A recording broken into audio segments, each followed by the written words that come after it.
جب ایک نبی اللہ کے حکم سے پہلے اپنی بستی کو چھوڑ دے تو سمندر بھی طوفان بن جاتا ہے، کشتیاں بوجھل ہو جاتی ہیں اور مچھلی کے پیٹ میں اندھیرے وہ راز سنبھال لیتے ہیں جنہیں صرف توبہ اور دعا کی روشنی آشکار کر سکتی ہے۔ یہ قصہ اس نبی کا ہے جس نے 3 اندھیریوں میں اللہ کو پکارا اور جس کی پکار نے تقدیر کا دائرہ بدل دیا۔ یہ واقعہ حضرت یونس علیہ السلام کا ہے، ایک نبی جنہیں اللہ نے اپنی قوم کی ہدایت کے لیے بھیجا، مگر جب انہوں نے مایوسی میں بستی کو چھوڑا تو اللہ کی حکمت نے اسے ایک عظیم سبق میں بدل دیا۔ یہ ویڈیو ان لوگوں کے لیے خاص طور پر اہم ہے جو کبھی زندگی میں مایوسی، تنہائی یا غلط فیصلوں کا شکار ہوئے ہوں۔ حضرت یونس کا یہ قصہ ہمیں سکھاتا ہے کہ اللہ کی رحمت کبھی بند نہیں ہوتی، چاہے ہم کتنی ہی بڑی خطا کیوں نہ کر بیٹھیں۔ آئیے آج ہم اس واقعہ سے وہ روشنی حاصل کریں جو ہمارے دلوں کو اللہ کے قریب لے جائے۔ آپ سے گزارش ہے کہ ویڈیو کو آخر تک ضرور دیکھیے۔ اگر آپ ہمارے چینل پر نئے ہیں تو سب سے پہلے ہمارے چینل کو سبسکرائب ضرور کر لیں۔ ناظرین، ارشاد باری تعالیٰ ہے، اور بے شک یونس بھی ہمارے رسولوں میں سے ہیں۔ حضرت یونس علیہ السلام کی قوم بت پرستی، کفر و شرک کی لعنت میں مبتلا تھی۔ اللہ تعالیٰ نے آپ کو ان کی رہنمائی اور دعوت حق کی تبلیغ کے لیے بھیجا۔ یہ لوگ نینوا کے علاقے موصل میں رہتے تھے۔ آپ نے اپنی قوم کو کفر و شرک سے باز رہنے، بت پرستی چھوڑنے اور ایک اللہ کی عبادت کی طرف بلایا، لیکن آپ کی قوم نے آپ کی بات ماننے سے انکار کر دیا اور اپنے کفر و شرک پر ڈٹے رہے اور مسلسل آپ کی تکذیب کرتے رہے۔ حضرت یونس نے اپنی قوم کو اللہ تعالیٰ کے عذاب سے ڈرایا کہ اگر ایمان نہ لاؤ گے تو اللہ کے عذاب میں مبتلا ہو جاؤ گے، لیکن قوم نے پھر بھی آپ کی بات نہ مانی، یہاں تک کہ آپ ان سے ناراض ہو کر شہر سے باہر چلے گئے اور جاتے جاتے 3 دن بعد انہیں نزول عذاب کی دھمکی دے گئے۔ تفسیر کبیر کے مطابق 40 دن بعد عذاب آنے کی خبر دی گئی۔ ناظرین، جب حضرت یونس انہیں چھوڑ کر چلے گئے تو ان کی قوم کو یقین آنے لگا کہ اب عذاب الہی کا نزول ہو کر رہے گا، یہاں تک کہ پھر انہوں نے دیکھا شدید سیاہ بادلوں نے آسمان کو ڈھانپ لیا اور اس میں سے دھواں خارج ہونے لگا جو شہر کو اپنی لپیٹ میں لینے لگا۔ ادھر حضرت یونس جب ناراض ہو کر اور اپنی قوم کے ایمان نہ لانے اور کفر و شرک پر ڈٹے رہنے کے سبب مایوس ہو کر چلے گئے تو سمندر میں ایک کشتی پر سوار ہوئے، یہاں تک کہ کشتی ڈولنے لگی اور قریب ہے کہ کشتی ان تیز موجوں کا مقابلہ نہ کر پائے اور تمام مسافروں کو لے کر ڈوبے گی۔ اس لیے یہ فیصلہ طے پایا کہ قرعہ اندازی کے ذریعے کسی ایک شخص کو کشتی سے اتار دیا جائے تاکہ کشتی سے بوجھ کچھ کم ہو۔ چنانچہ قرعہ اندازی کی گئی تو قرعہ حضرت یونس علیہ السلام کے نام پر پڑا، یہاں تک کہ 3 دفعہ قرعہ ڈالا گیا اور تینوں دفعہ آپ ہی کا نام نکلا۔ آپ نے خود ہی سمندر میں چھلانگ لگا دی تاکہ کشتی ڈوبنے سے بچ جائے اور مسافر بخیریت کنارے تک پہنچ جائیں۔ ناظرین، اللہ تعالیٰ کے حکم سے ایک بڑی مچھلی نے آپ کے چھلانگ لگاتے ہی آپ کو ثابت نگل لیا۔ اس نے نہ ہی آپ کا گوشت کھایا، نہ ہی ہڈی کو توڑا، غرض بغیر کسی ضرر کے آپ مچھلی کے پیٹ میں چلے گئے اور آپ کو خراش تک نہ آئی۔ یہ مچھلی حضرت یونس کو سمندروں میں ایک عرصے تک لیے پھرتی رہی۔ یہ آپ علیہ السلام کا امتحان تھا۔ آپ نے مچھلی کے پیٹ میں جاتے ہی اللہ عز و جل کے حضور سجدہ ریز ہو کر عرض کی، یا اللہ، میں ایسی جگہ تجھے سجدہ کرتا ہوں جہاں کبھی کسی نے نہ کیا ہو۔ الغرض مچھلی آپ کو پیٹ میں لیے سمندروں میں گھومتی رہی۔ حضرت قتادہ فرماتے ہیں کہ آپ 3 دن تک مچھلی کے پیٹ میں رہے، جبکہ حضرت امام جعفر صادق فرماتے ہیں کہ آپ 7 دن تک مچھلی کے پیٹ میں رہے۔ بہرحال آپ کی یہ آزمائش اس سبب سے تھی کہ حضرت یونس اپنی قوم سے ناراض ہو کر شہر چھوڑ کر چلے گئے۔ اللہ تعالیٰ نے آپ کو ہجرت کا حکم نہیں فرمایا تھا۔ آپ کے اس اجتہادی عمل کی وجہ سے اللہ تعالیٰ نے آپ کو اس آزمائش میں مبتلا کیا۔ آپ کو اللہ تعالیٰ کے حکم آنے تک اپنی قوم کے پاس ٹھہرنا چاہیے تھا۔ آپ نے یہ خیال کیا کہ اب تو قوم پر عذاب آنے ہی والا ہے، لہٰذا یہاں رہنے کی ضرورت باقی نہیں رہی، چنانچہ آپ شہر چھوڑ کر چل دیے۔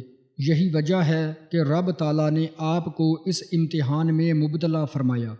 ناظرین، ادھر سیاہ بادلوں نے قوم یونس کے شہر کو لپیٹ میں لے لیا، تو قوم یونس یہ آثار دیکھ کر سمجھ گئی کہ عذاب الہی شروع ہونے کو ہے۔ یہ جان کر وہ بہت گھبرائے اور بے حد نادم و پشیمان ہوئے، اور ان کے دلوں میں توبہ کا خیال آیا۔ ڈر کے مارے وہ شہر چھوڑ کر جنگل کی طرف نکل گئے۔ انہوں نے ماؤں اور بچوں کو جدا کر دیا، یہاں تک کہ جانوروں اور ان کے بچوں کو بھی جدا کر دیا۔ یہ سب ایک دوسرے سے جدا ہو کر بے قرار ہوئے، اس بے قراری میں آہو زاری کرنے لگے۔ یہ دردناک آوازیں ایک اندوناک منظر پیش کرنے لگیں۔ قوم یونس اللہ عز و جل کے حضور رو رو کر گڑ گڑا کر اپنی غلطیوں اور خطاؤں کی معافی طلب کرنے لگے۔ حضرت یونس کے ساتھ گستاخی کے سبب بے حد آہو بکا کے ساتھ توبہ طلب کرنے لگے، اور اللہ عز و جل کے حضور عرض کرنے لگے کہ ہم تجھ پر، تیرے نبی پر اور اس کے دین پر ایمان لے آئے، ہمارے گناہوں کو معاف کر دے اور ہمیں اس عذاب سے بچا لے۔ قوم یونس کی معافی کا یہ عالم تھا کہ انہوں نے ایک دوسرے پر اپنے حقوق معاف کر دیے۔ اگر کسی نے کسی پر ظلم کیا تھا تو اس کو معاف کروایا، جس کے حقوق غصب کیے تھے وہ واپس کیے۔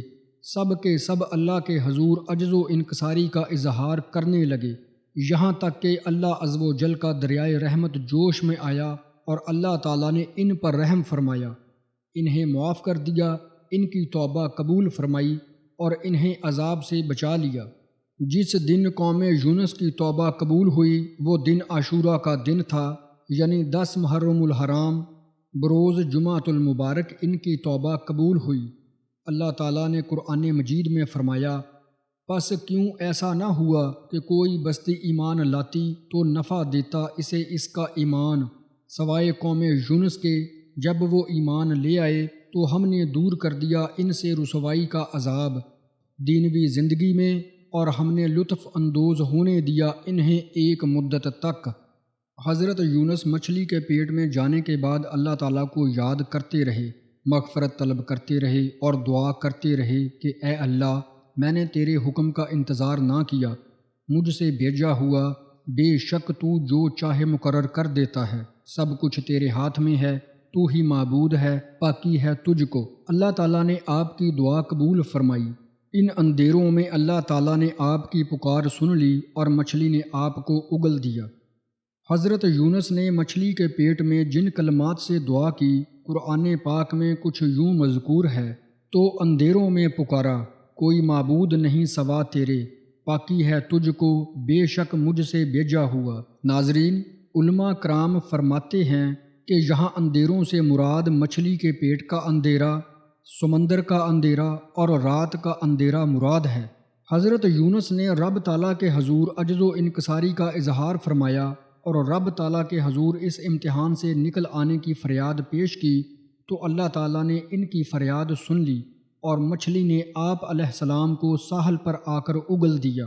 حضرت انس سے روایت ہے، رسول کریم نے فرمایا کہ یونس علیہ السلام پر جب یہ حقیقت کھلی کہ وہ ان کلمات سے دعا کریں جب وہ مچھلی کے پیٹ میں تھے، تو آپ نے عرض کی، اے اللہ، تیرے سوا کوئی معبود نہیں، تو ہر عیب سے پاک ہے، بے شک میں ہی حد سے تجاوز کرنے والوں میں سے ہوں۔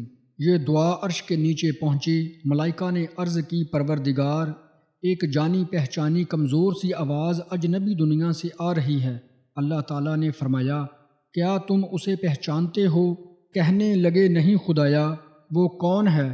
رب تعالیٰ نے فرمایا، وہ میرا بندہ یونس ہے۔ عرض کرنے لگے، تیرا بندہ یونس جس کے مقبول عمل اور منظور دعائیں ہر وقت تیری بارگاہ میں آتی رہتی تھی۔ عرض کرنے لگے، اے ہمارے پروردگار، جو نیک کام وہ خوشی و آسانی کے لمحات میں کرتا رہا ہے، ان کی وجہ سے تو اس پر رحم نہیں فرمائے گا، تو اسے مصیبت سے نجات دے دے۔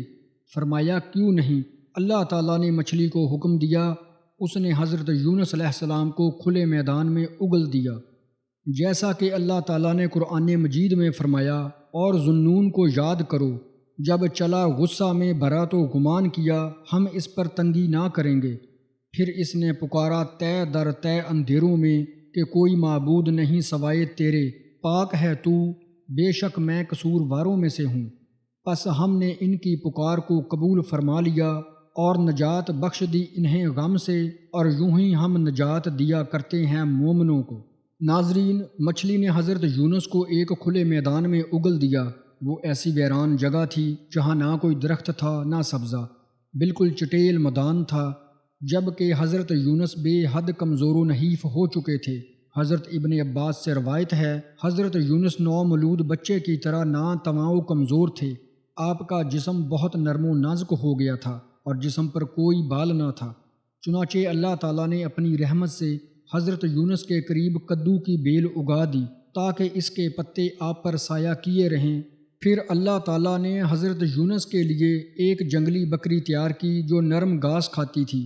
وہ آپ سے مانوس ہو گئی اور روزانہ صبح و شام آپ کو دودھ پلاتی رہی، یہاں تک کہ آپ کے جسم پر بال اگ آئے۔ بکری کے مانوس ہو جانے کی وجہ یہی سمجھ میں آتی ہے کہ جب کسی جانور کا بچہ مر جاتا ہے تو وہ کسی بھی جانور سے مانوس ہو جاتی ہے، یہاں تک کہ بعض اوقات وہ انسان کو بھی اپنے بچے کی طرح پیار کرنے لگتی ہے اور اسے دودھ پلانا چاہتی ہے۔ چنانچہ اللہ تعالیٰ کی قدرت سے ایک جنگلی بکری آپ کو دودھ پلاتی رہی اور ادھر ادھر گھاس کھا کر آتی اور صبح شام آپ کو دودھ پلا کر واپس چلی جاتی۔ یہ سب اللہ تعالیٰ کی رحمت اور فضل ہی تھا، ورنہ آپ علیہ السلام ضعیف اور کمزور تر ہوتے چلے جاتے۔ جیسا کہ اللہ تعالیٰ نے قرآن مجید میں فرمایا، پھر ہم نے میدان میں ڈال دیا اور وہ بیمار تھا اور ہم نے اس پر کدو کا پیڑ اگایا۔ ناظرین، حضرت یونس درخت کے سائے میں جھونپڑی بنا کر رہنے لگے۔ چند دنوں بعد ایسا ہوا کہ اس بیل کی جڑ میں اللہ کی طرف سے کیڑا لگ گیا۔ اس نے جڑ کو کاٹ ڈالا۔ جب جڑ کو کاٹ ڈالا اور بیل سوکھنے لگی تو حضرت یونس کو بہت دکھ ہوا۔ تب اللہ تعالیٰ نے وحی کے ذریعے ان کو مخاطب کیا اور فرمایا، یونس، تم اس بیل کے سوکھنے پر کتنا رنج کا اظہار کر رہے ہو جو ایک حقیر سی چیز ہے، مگر تم نے نہ سوچا کہ نینوا کی آبادی جس میں انسان بس رہے ہیں اور ان کے علاوہ جاندار بھی آباد ہیں، ان کو برباد اور ہلاک کر دینے میں کیا ہم کو کوئی ناگواری نہیں ہوگی، اور کیا ہم اس کے لیے اس سے زیادہ شفیق و مہربان نہیں جتنا کہ تجھ کو اس بیل سے پیار ہے جو تم وحی کا انتظار کیے بغیر قوم کو بددعا کر کے ان کے درمیان سے نکل آئے۔ دوستو، یہ تنبیہ دراصل حضرت یونس کو یہ احساس دلانے کے لیے تھی کہ وہ اپنی قوم کو چھوڑ کر جلد بازی میں نکل آئے تھے۔ حالانکہ اللہ تعالیٰ کی رحمت بندوں کے لیے بہت وسیع ہے۔ اللہ کی رحمت اور شفقت یہ ہے کہ وہ لوگوں کو توبہ اور اصلاح کا موقع دیتا ہے اور نبیوں کو بھی صبر اور ہدایت کا درس دیتا ہے۔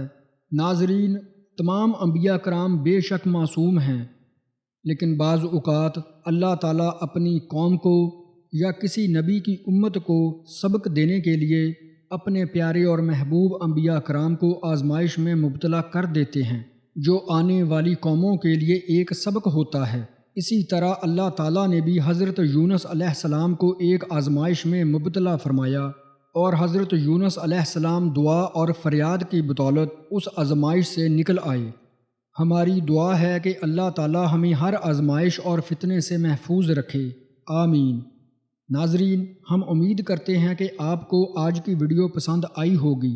اگر آپ کو یہ ویڈیو پسند آئی ہے تو ویڈیو کو لائک اور اپنے دوستوں تک شیئر ضرور کیجیے اور ہمارے چینل کو سبسکرائب بھی ضرور کیجیے۔ اگلی ویڈیو تک کے لیے اجازت دیجیے۔ اللہ حافظ۔